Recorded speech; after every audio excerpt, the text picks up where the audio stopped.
السلام علیکم یا رسول اللہ وعلیٰ آلہ و اصحابہ یا حبیب اللہ.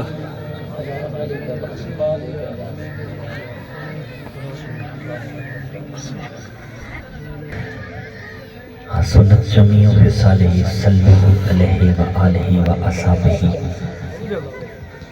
خدایا بحق بنی فاطمہ کہ برقول ایمان کنی خاتمہ. اگر دعوتم رب کنی ور قبول منو دست و دامان آل رسول.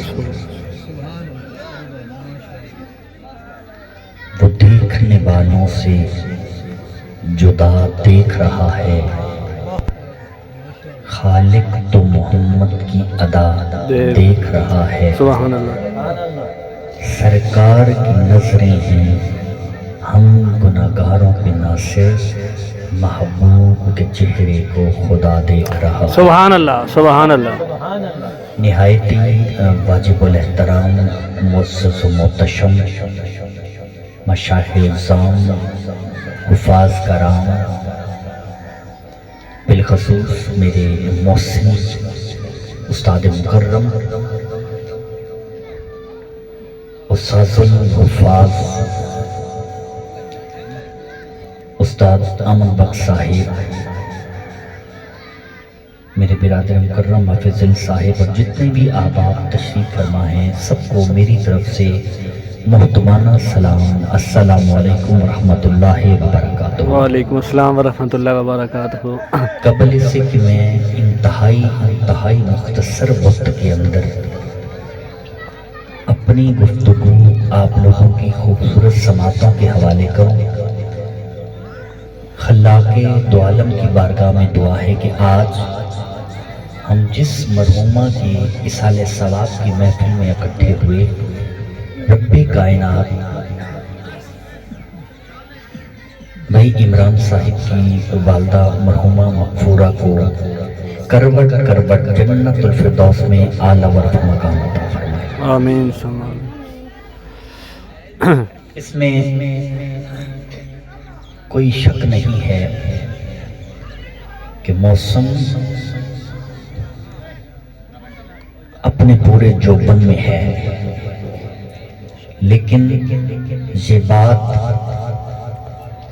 روز روشن کی طرح آیا ہے کہ جب حضور کی محفل ہوتی ہے، حضور کا ذکر ہوتا ہے، دین کی بات ہوتی ہے، قرآن کی تعلیمات ہوتی ہے، تو پھر جس نے حضور کا کلمہ پڑھا ہوا ہوتا ہے، جو محفل میں آ کے بیٹھتا ہے، پھر موسم کی انگڑائی ہو، پھر سورج کی تپش ہو یا سردی کا جوبن ہو، اس پہ اثر نہیں کرتا، کیونکہ اس کے سر پہ گنبد خضرا کا سایہ ہوتا ہے. سبحان اللہ.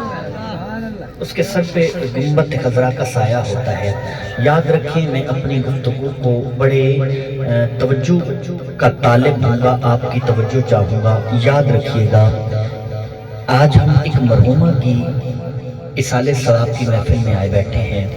ایک دنیا کا قانون ہے، یہ ہر شخص پہ لاگو ہوتا ہے. یہ دنیا کا قانون یہ ہے کہ جب انسان زندہ رہتا ہے تو اس کی سانسیں چلتی ہیں. پوری توجہ چاہیے. جب انسان زندہ رہتا ہے تو اس کی مین نشانی یہ ہوتی ہے کہ اس کی سانس چل رہی ہے، سانس اندر جاتی ہے، سانس باہر آتی ہے، تو کہا جاتا ہے کہ یہ شخص زندہ ہے. اور جب یہ سانس کی ڈوری انسان کے جسم سے ٹوٹ جاتی ہے، انسان کے جسم کا اور سانس کا تعلق جب منقطع ہو جاتا ہے، تو کہا جاتا ہے کہ یہ شخص مردہ ہو چکا ہے. یہ قانون ہے دنیا کا. میں بات کو پھر دوہرا دوں، دنیا کا قانون یہ کہتا ہے کہ اگر سانس چلتی ہے تو زندگی ہے، سانس رکتی ہے تو موت ہے. سانس کا اور جسم کا تعلق قائم رہتا ہے تو بندہ زندہ ہوتا ہے. سانس اور جسم کا تعلق جب ٹوٹ جاتا ہے تو کہا جاتا ہے یہ شخص مردہ ہو چکا ہے. یہ قانون ہے جہان کا. آئیے قرآن سے پوچھیں کہ قرآن کا قانون کیا ہے. نہیں دیتی نہیں جواب میں لینا تھا. ایک جہان کا قانون, ایک قرآن کا قانون. اب جہان کا قانون تجھے, مجھے, ہر شخص جس نے قیامت تک مرا ہے اس کے لیے یہ قانون بنا دیا گیا ہے کہ سانس چلنے کا نام زندگی ہے, سانس رکنے کا نام موت ہے. آئیے جہان کے قانون سے ہٹ کے اب قرآن کی طرف جاتے ہیں. جہان کا قانون یہ تھا, اب دیکھتے ہیں قرآن کا قانون کیا کیا کیا ہے. سبحان اللہ. قرآن کا قانون یہ ہے, کریم آقا علیہ الصلوۃ والسلام تیرے میرے نبی نے ابو جہل کو دعوت حق دی. ابو جہل کو تیرے میرے کریم آقا نے ارشاد فرمایا کہ اے ابو جہل, یہ جو تو بتوں کی عبادت کرتا ہے, یہ لات منات ان کو پوجتا ہے, یہ جو تو نے سونے کا بت لے کے اپنے بغل میں رکھا ہوا ہے, یہ جو تو آٹے کا بت بنا کے ساتھ لے کے پھرتے ہو, یہ بت تجھے فائدہ نہیں دینے والے. جن کی تو عبادت کرتا ہے وہ عبادتوں کے لائق نہیں, تو اپنے ہاتھوں سے تیار کرتا ہے, پھر وقت ضرورت ان کو توڑ کے کھا لیتا ہے. یہ جو تو نے سونے کا بت بنایا ہوا ہے, یہ وقت ضرورت ان سے بیچ بھی دیتا ہے, نیا خرید بھی لیتا ہے. عبادتوں کے لائق یہ نہیں ہے. عبادتوں کے لائق وہی میرا خالق ہے جو مشرق سے سورج کو طلوع کرتا ہے, مغرب میں سورج کو غروب کرتا ہے. سبحان اللہ. سبحان. عبادتوں کے لائق یہ تیرے بت نہیں ہے. عبادتوں کے لائق وہی وحدہ لا شریک ہے جس نے تجھے بنایا, جس نے مجھے بنایا, جس نے زمین کو بنایا, جس نے آسمان کو بنایا. ارے جس نے زمین کو سجانے کے لیے اس کے اوپر قداور درختوں کو پیدا فرمایا, ان درختوں کو اس مالک نے پھلوں کو پیدا فرمایا, اس نے پہاڑوں کا سینہ چیر کے آبشاروں کو پیدا فرمایا. ارے جس نے پہاڑوں کے حسن کے لیے برف کو پیدا فرمایا. ارے عبادتوں کے لائق وہی خالق ہے جس نے کائنات کی ہر چیز کو پیدا فرما کے یہ بتا دیا کہ بت عبادتوں کے لائق نہیں ہے, میں عرش پہ بیٹھا ہوا خالق عبادتوں کے لائق ہے. وہی عبادتوں کے لائق ہے. حضور نے ابو جہل کو دعوت حق دی, ابو جہل نے دعوت حق کو قبول نہ کیا.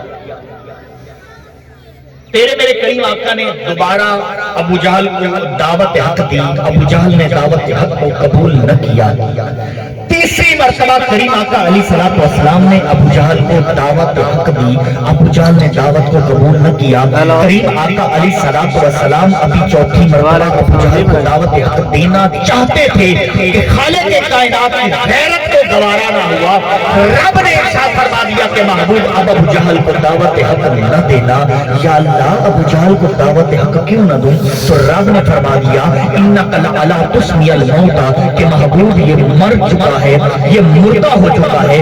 یا اللہ عجیب بات ہے, سانس چل رہی ہے, ابو جہل دیکھ رہا ہے, ابو جہل بول رہا ہے, ابو جہل اٹھتا ہے, ابو جہل بیٹھتا ہے, ابو جہل کھاتا ہے, ابو جہل پیتا ہے, ابو جہل لڑتا ہے, ابو جہل بولتا ہے, ابو جہل سنتا ہے. یہ مردہ کیسے ہو گیا؟ تو قرآن کا قانون کہتا ہے, قرآن کا قانون یہ ہے کہ وہ مردہ اس لیے ہے کہ زندگی اس لیے اس کو نہیں ملی کہ موت اور حیات.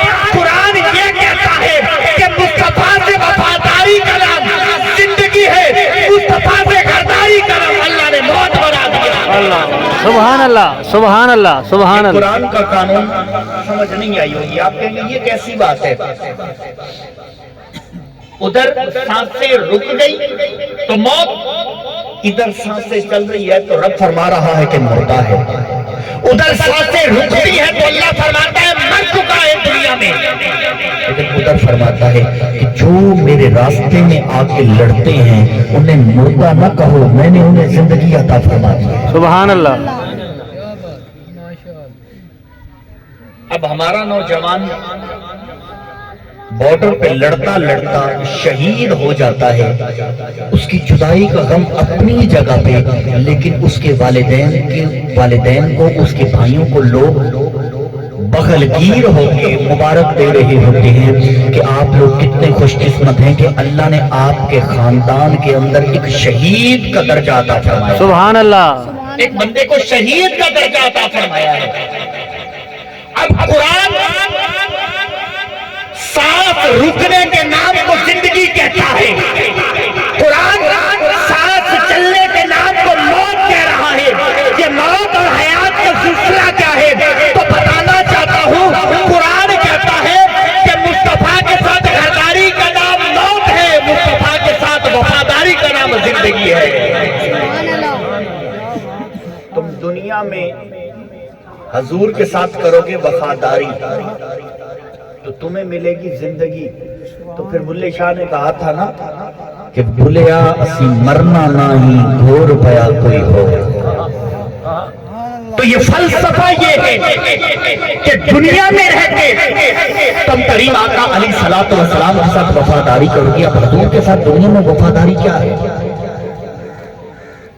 یہ چیز سمجھنے والی ہے. دنیا میں حضور کے ساتھ وفاداری کیا ہے.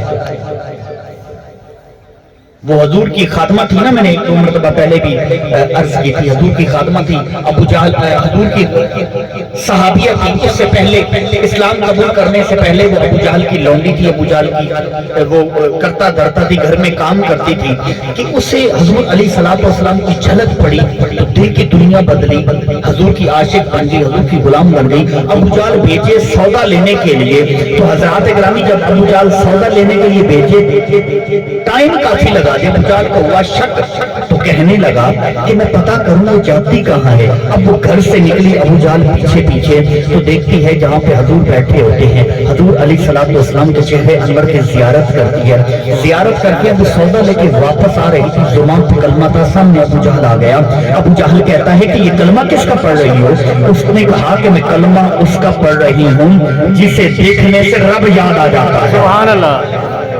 میں کلمہ اس کا پڑھ رہی ہوں. اس نے کہا کام میرے گھر میں کرتی ہو, کلمہ اس کا پڑھتی ہو, کھاتی میرے گھر سے, کلمہ اس کا پڑھتی ہو. تو کہنے لگی کہ اے ابو جہل تو بھولا ہوا ہے, تیرا نہیں کھاتی, میں تو کھاتی ہی محمد مصطفیٰ کے در کا ہوں. مختصر سی بات ابو جہل نے کہا کہ کلمہ چھوڑ,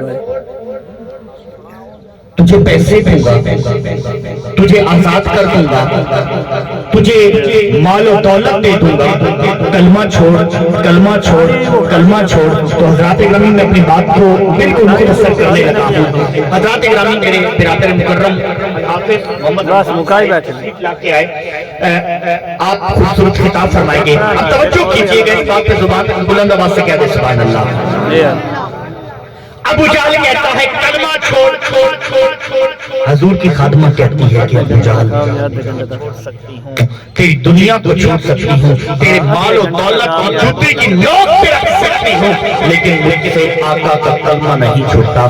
ابو جہل کے ہاتھ میں ایک سلاخ تھی, اس نے سلاخ اٹھائی, حضور کی اس خادمہ کی آنکھ میں ماری, ایک آنکھ ضائع ہو گئی. ابو جہل نے سلاخ ہاتھ میں ہے, کہتا ہے کہ اے میری خادمہ. اس نے کہا تیری خادمہ نہیں, میں تو محمد مصطفیٰ کی خادمہ ہوں. سبحان اللہ, سبحان اللہ. اے صوفیہ کلمہ چھوڑ, ابھی بھی وقت ہے, ایک آنکھ بچ گئی, ایک آنکھ سے دنیا دیکھ لے گی.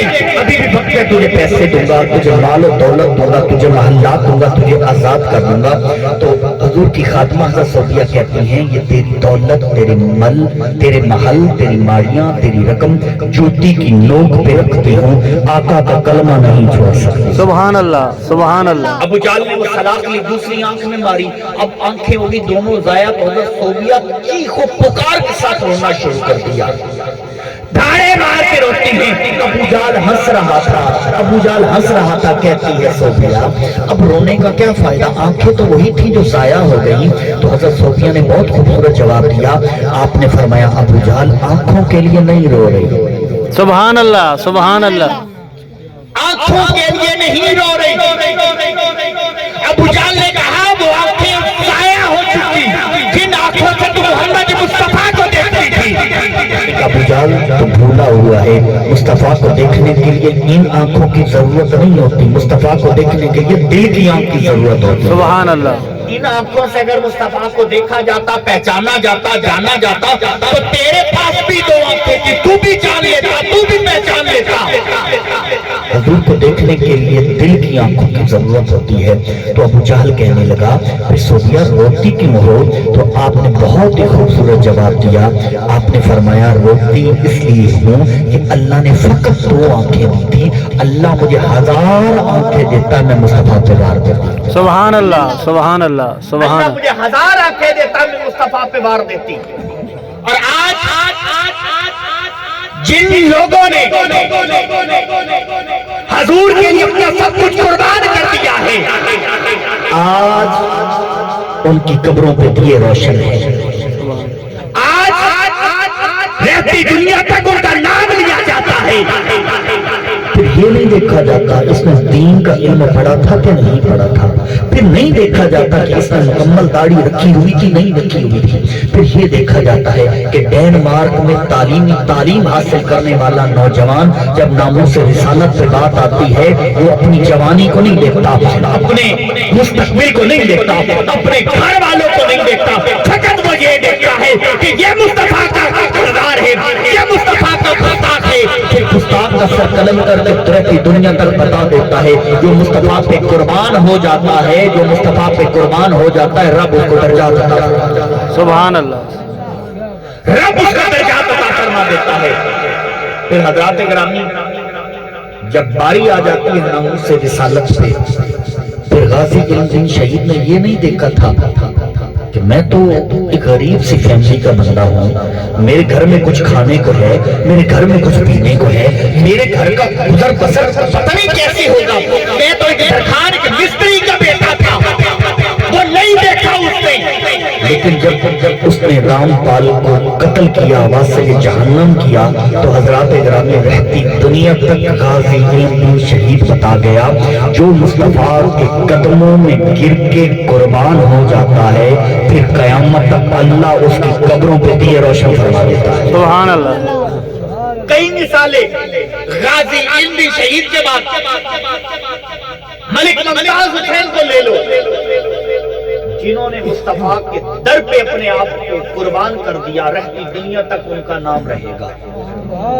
اور حضرات گرامی آج ہم مادیت پرستی کے اندر مبتلا ہو چکے ہیں، ہمارے اندر حرام اور حلال کی پہچان ختم ہو گئی، ہمارے اندر دین اسلام اور دنیا داری کی پہچان ختم ہو گئی۔